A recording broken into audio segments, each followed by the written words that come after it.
Bonjour tout le monde et bienvenue dans cette petite vidéo. Alors aujourd'hui je vous propose la cueillette de l'impatiente du Cap. Alors comme chaque année je vais faire mes glaçons, j'en ai déjà fait en début de saison mais là elles sont bien avancées. Donc je prépare mes glaçons anti-piqûre de moustiques ou piqûre de mouche à chevreuil. Ça fait vraiment une différence. L'impatiente du Cap est anti-inflammatoire. Quand vous la passez dessus la piqûre et que vous la frottez, ça arrête de gratter. Comme ça arrête de gratter, vous grattez pas, vous n'exagérez pas l'inflammation. Ça fait une très très grande différence. Alors je vous ai fait une vidéo sur ce sujet, une vidéo complète.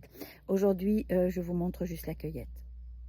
Alors à ce stade, vous voyez l'impatiente du Cap, elle est très facile à reconnaître parce qu'elle a une petite fleur orangée qui est assez belle.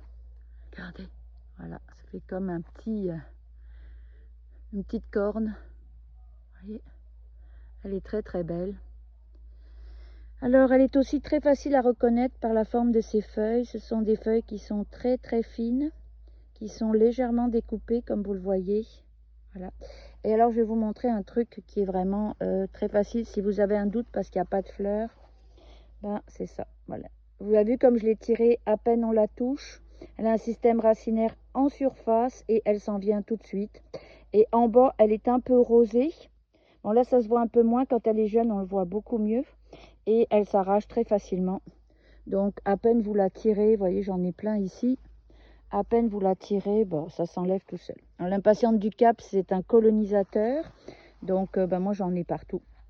Donc, vous voyez j'ai même pas besoin de tirer et on voit tout de suite elle est en surface. Alors moi ce que je fais quand je les cueille, j'enlève tout de suite ça, vous voyez. Je laisse sur place, puis je vais garder la tige, puis je vais garder les feuilles. Alors en fait, si j'ouvre la tige et que je vous montre, alors je vais essayer de le faire d'une main, voilà, voilà. Alors la tige, elle est pleine de jus, vous voyez, mes mains sont mouillées tout de suite, immédiatement, voilà. Alors c'est ce petit jus qui fait la différence. Alors si vous avez des impatientes du Cap proche d'où vous êtes et que vous êtes piqué, prenez-les tout de suite et frottez-vous. Si vous n'en avez pas, faites comme moi. Moi, ce que je fais, c'est que je les prends en entière. Je les passe dans mon broyeur, je fais des glaçons. Et j'ai des petits glaçons magiques, comme dit mon petit coco. C'est la magie de mamie. Et quand vous vous faites piquer, vous allez le chercher au congélateur. Déjà, le froid vous aide beaucoup. Et vous appliquez le petit glaçon sur la piqûre, comme je le montre dans la vidéo. Et c'est magique. Deux mini glaçons. Alors moi, je fais vraiment des tout petits glaçons que je garde en congélation dans des sacs. Voilà, quand vous êtes piqué, il faut juste le sortir, il faut le frotter. On voit que c'est rempli d'eau. Je n'ai pas ajouté d'eau, c'est juste la plante qui est broyée.